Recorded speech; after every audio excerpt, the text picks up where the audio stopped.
How's it going, everybody? Welcome back to the Freedom Hour. I'm here with Ricardo Navarrete and Michael Cocona. I'm your host, Aaron Jackson, and we were just talking about New Year's resolutions and stuff like that.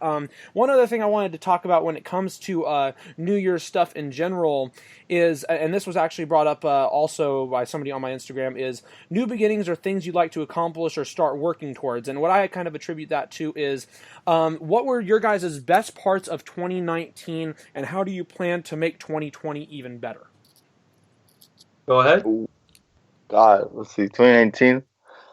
Oh, I got a car this year. I upgraded from my Nissan Sentra, so that's cool. I went from the 2001 to 2014 Ford Focus. That's cool. I feel like I definitely picked up some more DJing tricks and car stuff. Honestly, this year I didn't do as much music as I did last year and whatnot. But I don't know, dude. I feel like 2019 was like good. Like it had like constant ups and downs for me. I don't know. Like it was good and then it'd go bad and then it'd go good and then things would go bad again and things would go good. Like it wasn't just like it wasn't consistent. How do you? So I don't know. How do you feel 2019 like overall when it comes to like your career path for like engineering or when it comes to school and stuff like that? Like what are your thoughts on 2019? I guess in that realm.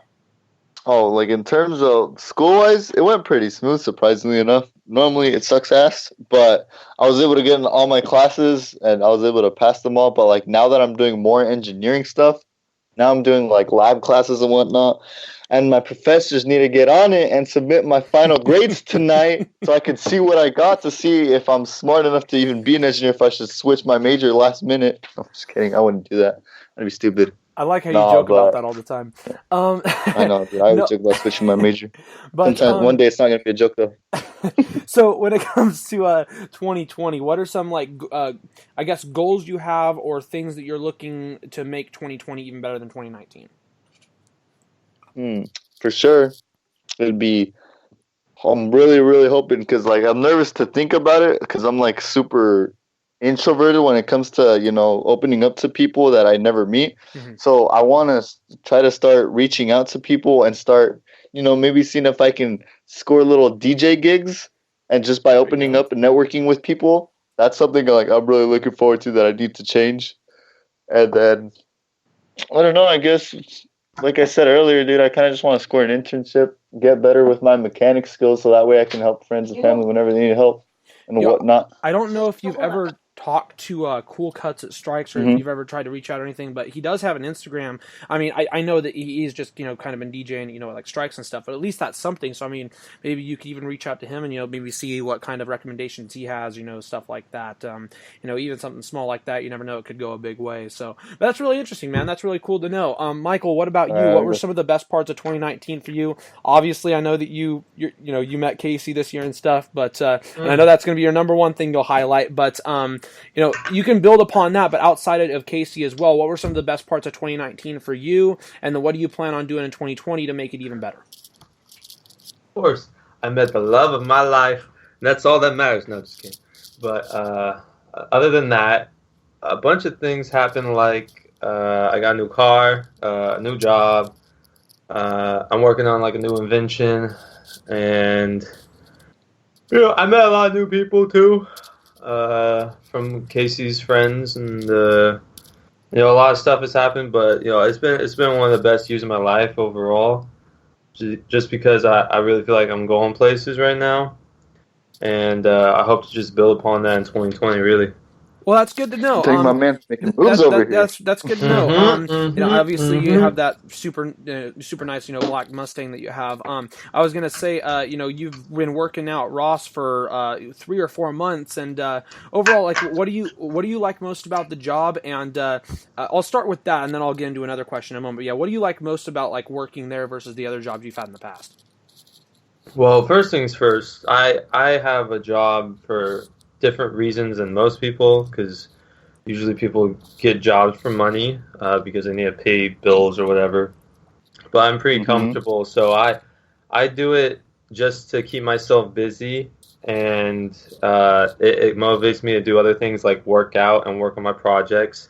And so far I've been getting really good hours, and the best part about it is that I actually enjoy it. Like, my coworkers are super chill, and while I'm working, I do stock room, so I'm not dealing with the customers. And I've been going in the cashiering part of it a little bit, but mainly I've just been kind of in my own zone when I'm there, and it helps me like pick me up for like a day or whatever, because I have really good coworkers, and yeah, I'm just really enjoying it overall, and that's why I'm doing it. You know, I got like 2 comments for you, Michael. Go ahead. Wait, hold on. No, you go ahead. I Go gotta ahead, ask this before I look go up for it. that. So you said most people do it for the money so they can maintain themselves, but you said you're doing it like to like stay productive and keep yourself busy, right? Yeah. So one, there's a lot of things out there with volunteers, like people are always in look of volunteers. He's gonna try to guilt shame the dude. He's gonna try to guilt shame this dude. But 2, if you're not doing it for the money, I mean, feel free to send over the checks whenever you get them. I could, use them for some other things myself. I could, use a new bed because this one just squeaks all the time and it gets annoying at night. Here's the deal with that, okay? The money's nice, okay? And I'd rather make a little bit of money while I'm doing it than no money. It doesn't hurt to have a little extra cash, but the main reason isn't for the money, Okay, well, I mean, not to put you on blast, but when you're invested in stocks and you're making money at the same time, and you got a Mustang and you don't know what to do with all that money, I'll open up a GoFundMe account if you'd like me to, and then that way you can, volunteer to donate some money, for the charity. Well, let me make a profitable donation source off of this. Once I get to a spot where I'm really balling, then we all move into like a big house together and get like a big pool party every weekend and do all that. But until then, I am investing it. All right, that's fair enough. Hey, Michael, you know what you should do to Ricky? You should donate a penny to him. You know I know why? Because beggars can't be choosers. Oh, yeah, I thought it was starting penny stocks. But no, Michael, the one thing I was going to ask you related, because obviously you work, like you said, you don't work with customers that much. You have done a little bit of cashiering, but, you do work in a service job, so you at least see customer versus, customer, I was about to say versus as if it's a freaking match, customer versus worker, kind of like. It's not WWE, and that's the wrong show. Yeah, I know. I need to, wrong show. No, but like customer, versus whatever, for lack of a better term, customer versus, worker interactions. What I was going to ask you is, with the holiday season, have you noticed that, like, people who come in and shop or stuff like that, have you noticed that people are more, like, uptight, or is there a much difference when it comes to, like, people in the holiday season versus, like, other times of the year? Explain to me, like, your thought on that, or what you've experienced when it comes to that realm. Now you're asking me? Yeah. I haven't really noticed. I don't really pay attention to like the amounts I get per se. And granted, I just started cashiering in I think in the beginning of December. So I just had it during the holiday season. But I mean, most of the time, especially like in a place like Ross, not everyone's sweet and kind, but there's it's just customer service. Is anyone who works in customer service would know exactly what I'm talking about when I say it's just there's a lot of bad ones and there's some good ones. But, some good ones. But I've learned to deal with it better because I used to work at Taco Bell and I was cashiering for like 6 months there. But yeah, I'm kind of used to it. So as long as you don't take it personal with anyone being rude, then you'll be flourishing in customer service. One other question I have for you related to Ross. One other final question I had for you related to that is obviously I know that your guys' location, you guys have a security card. I know you kind of told me before they really don't do much. Have you ever noticed any interaction with like a security guard and like others and stuff like that? Like what's your favorite interaction that you've seen when it comes to like a security guard, if there have been any? Well, actually, I actually have been like sometimes a security guard just because they go on break or something like that, so I cover them, and then I did it for like 1 day for half my shift. And honestly, it's on like the black vest and everything. No, they don't require that, at least at my Ross. But I mean, basically, they're not a security guard; they're a greeter. Because technically, they're not even supposed to like touch. Like, even if you have a handful of purses and you walk out the door, you can't touch them. So I don't. It's more of like a greeter. They always say hello, and I mean that's basically it, really. And one time, I had one situation where I was actually cashiering, and this is the Lincoln Ross, so it's like a nicer Ross than most Rosses, in my opinion, from what I've seen. And this guy was just putting his stuff on the counter, and then he had like a beanie, and his tag was on the beanie. So that's as much advice as I've seen in terms of like stealing or anything like that. Gotcha. Yeah, nothing too crazy in Lincoln. When it Not comes, yet. not yet. Back to my question I was mentioning on, people in the holiday season and stuff like that when they go places.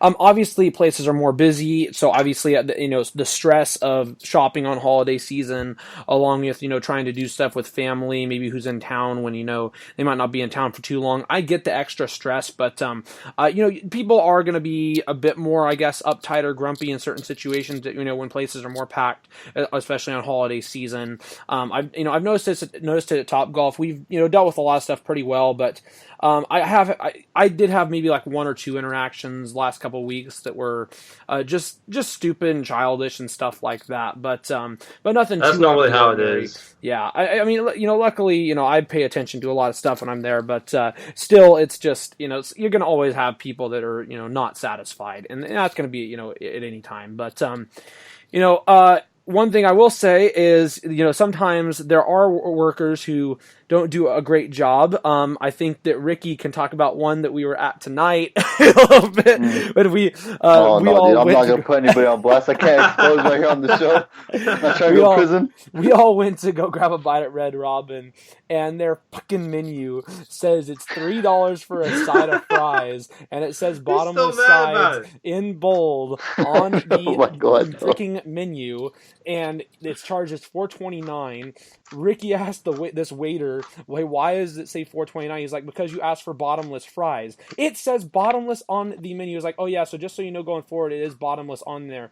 Then why didn't you let us know about that? It's $1.29, but still, it's just stuff like that is like, that's why some people get uptight about some stuff, because some stuff is just stupid at certain places. But I just wanted to mention that because, I am so frustrated for you for that, Ricky, even though you did get your money back, just because it was so freaking stupid. So, anyways, getting away. To pay for it, but yeah. Yeah, I mean, you didn't have to pay for all of it, so that was good. But, anyways, getting away from that, we did start mentioning a little bit about the holiday season, so I did want to touch up on a couple stats before we get into Christmas.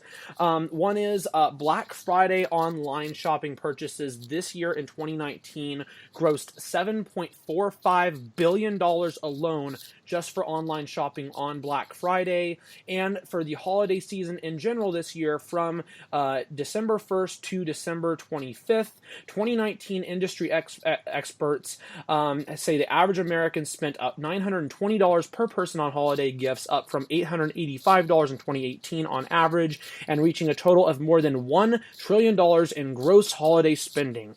That is freaking amazing just to see that number. And it just shows you how, the commercialization of Christmas has just gotten more and more over the time has, gone, because, people obviously are spending a lot more. People are there's so many more people that go out in groves to the mall to get stuff, and that's just because stuff is much more commercialized and marketed out there so much in advance. But I just wanted to mention that as a stat because I thought that was pretty astounding to see when I looked that up when I got home today. We're going to get into Christmas and how all of that went with the holiday season and more when we get back to the Freedom Hour. We'll be right back here on Spreaker and streaming through the A2 Jack YouTube channel. We'll be right back, everybody. Bye.